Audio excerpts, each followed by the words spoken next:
আমাদের নির্বাচনে ঝাঁপিয়ে পড়তে হবে, বসে থাকলে হবে না।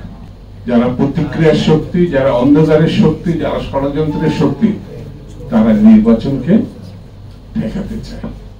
যারা নির্বাচন ভয় পায়, যারা কোনো না কোনো অন্ধকারের শক্তিকে পুনর্বাসন করতে চায়, মানে আওয়ামী লীগকে পুনর্বাসন করতে চায় কায়দা কানুন, তারা দোষে পিয়ার। আমার কাছে মনে হয় পিয়ারটা এখন যথেষ্ট না। যদি কেউ করতেও চায় তাহলে এই কর্মসূচিটা জাতির সামনে তাদের নিয়ে গিয়ে ভোট করা উচিত। তারা যদি জয়লাভ করে তাহলে তারা পিয়ার করবে, কিন্তু বিএনপির ঘাড়ে চেপে বা অন্য কোনো সরকারের ঘাড়ে চেপে এই দুষ্কর্ম করা ঠিক হবে না। এর প্রতি জাতির কোনো সমর্থন নাই। এখন আমাদের মুখ্য কাজ হচ্ছে, মাস তো ঠিকই হয়ে গেছে, সেটা ফেব্রুয়ারি মাস, আমাদের নির্বাচনে ঝাঁপিয়ে পড়তে হবে, বসে থাকলে হবে না।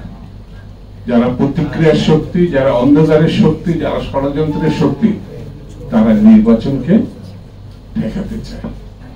আমাদের উচিত হচ্ছে যে যেখানে যেভাবে আছি নির্বাচনের সপক্ষে আমরা নেমে পড়ব। এর মধ্য দিয়ে কিন্তু শহীদদের প্রতি শ্রদ্ধা জানানো সম্ভব বলে আমি মনে করি।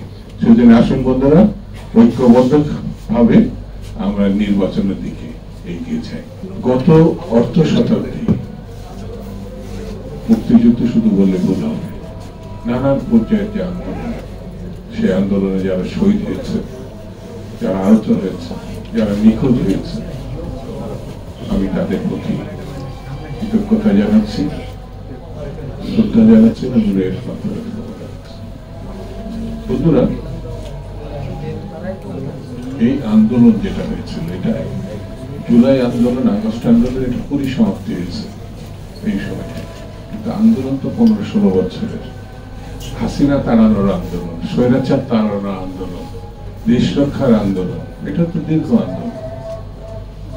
সেই জন্য শুধু জুলাই আগস্টকে যারা আমরা স্মরণ করছি, আমাদের অতীতকে আমরা অস্বীকার করছি। সেই জন্য জুলাই আগস্টকে আমাদের স্মরণ করবো আমাদের মর্যাদার জন্য, আমাদের ঐক্যবদ্ধ জাতি গঠনের জন্য, আমাদের দেশকে পুনর্গঠনের জন্য। এটি এমন একটা জিনিস, এই জিনিসটাতে কখনো বিতর্কে আমরা না নিয়ে যাই। এখানে যারা ছিল সবাই জাতীয় বীর, সবাই রক্ত দিয়েছে জাতিকে মুক্ত করার জন্য। সেটি সেই সময় যে দলে করে থাক না কেন, বিএনপি বা অন্যান্য, কেউ কিন্তু ব্যানার নিয়ে সেখানে যায়নি। লক্ষ্য করবেন, এই জাতীয় আন্দোলনটা কেউ ব্যানার নিয়ে যায়নি। এখানে কিশোর, তরুণ, বয়স্ক সবাই কিন্তু লড়াই করেছেন একটা জাতীয় মুক্তির জন্য। সেই জাতীয় মুক্তি আমরা ইতিমধ্যে যেই জায়গায় এনে দাঁড় করিয়েছি, সেই কাজটি কিন্তু এখন আমরা করতে পারিনি। সেই কাজটি করতে হবে। স্বৈরতন্ত্রকে গণতন্ত্রে উত্তরণের জন্য স্বাভাবিক যে পথ, সেটি হচ্ছে নির্বাচন। এই নির্বাচনটা যতক্ষণ পর্যন্ত আমরা না করতে পারবো, ততক্ষণ বুঝতে হবে শহীদদের প্রতি আমরা কিন্তু সেই সমাপ্তির দিকে নিয়ে যেতে পারছি না কাজে।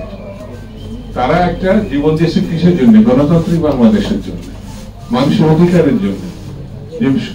মানে সামান্য বলি আর বড় বলি, সেই ভোট অধিকারটা আমরা কিন্তু এখনো মানুষের ফিরিয়ে দিতে পারিনি, যেটা হাসিনা কেড়ে নিয়েছে। সেই কেড়ে নেওয়া ভোট অধিকারটা ফিরিয়ে দিতে হবে। ফিরিয়ে দিলে তারা যে পছন্দের প্রার্থীকে বা দলকে, মার্কাকে জিতাবে, তার মধ্যে দিয়ে আমরা একটি জাতীয় সরকার গঠন করতে পারবো।